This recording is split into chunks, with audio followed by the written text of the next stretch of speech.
guys, today is called a Predict and Confirm activity called a PACA, so P-A-C-A, Predict and Confirm activity, or a worksheet, but it doesn't really sound good if you don't say PACA.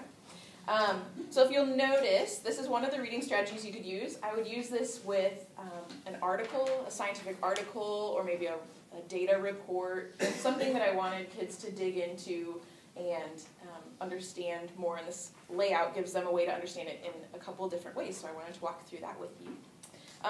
Right under name and date is the title of the reading, so students would write the title of, you could use it in a chapter, but you'd write the title of the article, and you'll notice right under there it says predict, look at the words above, and predict what you think the article will be about.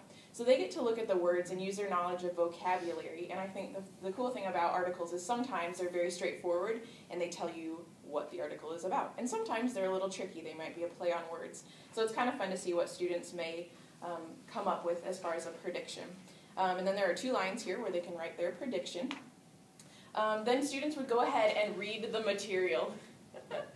And however long that may take, I would say this is an activity that I would do in class as opposed to take home. That's just my personal preference to give them time to do that, but you could make this a take home.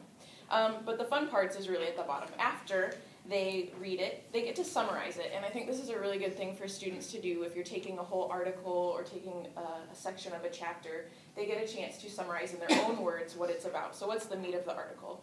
And I've done this in a class myself, and it was interesting to see. I like to be a smarty pants sometimes, and I thought, oh, this title, it's going to be about this, and so I wrote my prediction. And when I read through it, I wasn't completely off, but the meat of the article was really about something else. So it kind of was like, oh, learned something there. And you get to then go down on the next line. It says, my prediction was right, wrong, close, way off, and then explain. And so I had to go back and think, well, here's where my prediction was a little bit off, and that's all right, but here's why it was off.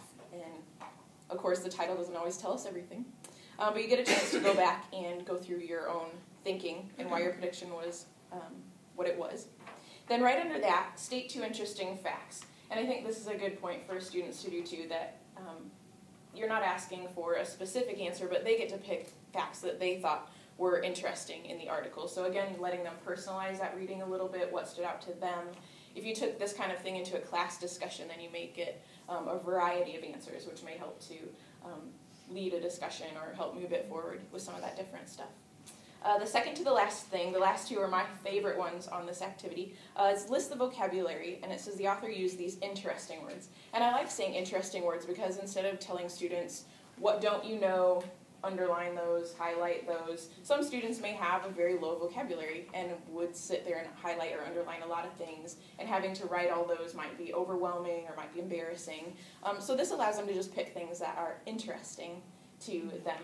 And I liked doing this too because there are words that I'm like, I kind of know what that is in context, but on its own I didn't know what it meant. So I got to go back and look up that word and learn some new things along the way. And I think that's something that anyone can always be expanding, is their vocabulary. And then the last one was make a connection, and a personal connection for me was. And I really like this part because with students we're continuing to try and make things personal for them, and a lot of times like I could look at you guys as a classroom and say, how do I make something personal? Because we're all so different. We all have similar experiences in life in different ways, but there's a lot of differences. And so to take one lesson and make it personal for you is hard. So I think this is cool because it allows students to tell you what's personal for them. And I enjoyed that when I did the activity too. I was like, I think some of the things I put down were like life lessons or just tips. It wasn't like extremely personal, like I didn't share the experience that was happening in the article, or there wasn't anything personal in that way, but it was a takeaway thing for me that I wanted to keep at the front of my mind, and so that's what I experienced with that. The article that I gave you guys is something that I would use in the high school, and it's just about their brains and impulses, so teenage brains and impulses. As a pre-reading strategy for going into this, I would probably use this kind of thing at the beginning of a section. So if we were talking about the human brain in an anatomy class, and I wanted to have them look at development in the teenage years, I might introduce an article like this, letting them look at what their brains are doing and what's happening in their brains.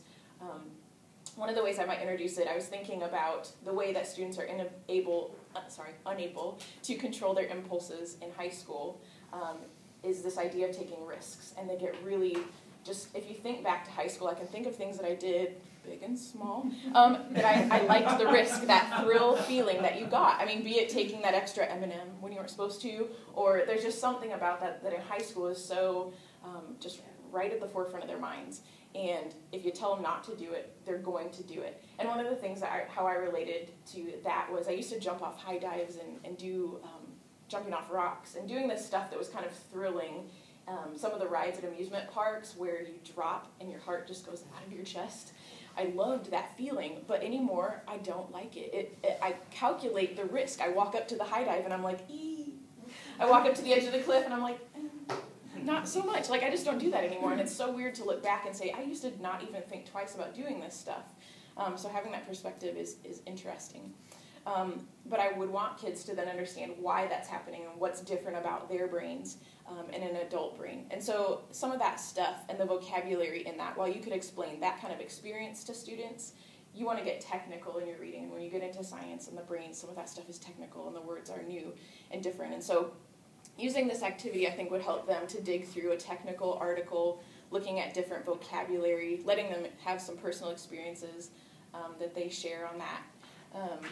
So as the pre-reading, kind of talking about personal experiences and helping them to connect with that idea of risk-taking, because I think they've all experienced that.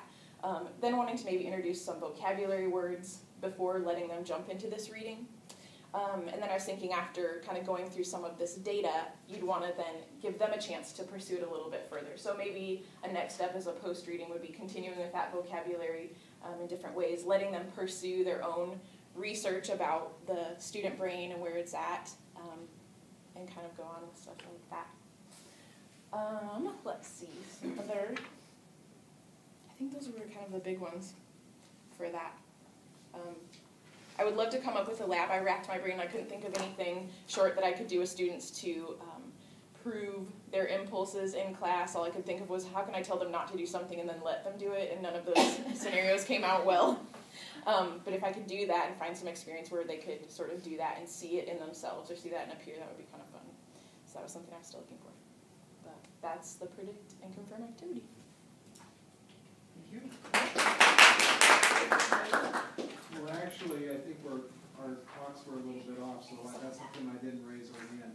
So actually, I think if you're going to have the computer up, if you can kind of casually look at the times. Yes. And see.